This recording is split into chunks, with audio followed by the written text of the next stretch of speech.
Okay, so you've got your M4000 shipped in this industrial hard case to keep it protected. Let's see what else came in it.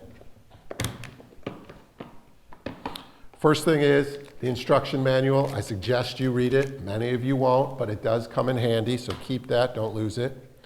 You have a long-lasting battery. Charge it up with the USB-C charger into a USB outlet. Charge it up for a couple hours, and that'll be good to go. And you've got the body of the M4000. Beautiful piece of equipment.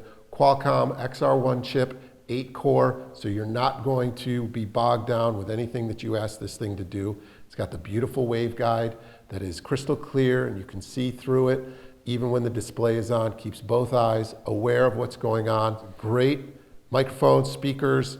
This is a really, really nice piece of equipment.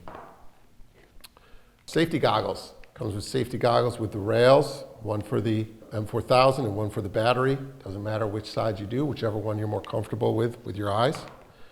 Head strap, either side as well. It's pretty self-explanatory. Comes with an extra waveguide in case something happens.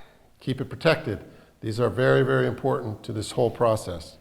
And then the cables, charging cable and the cable that connects the processor to the battery. Then the last thing in here is a little gator, which connects the back of the safety goggles together so that when you're wearing them, they don't shake off, nothing happens to them.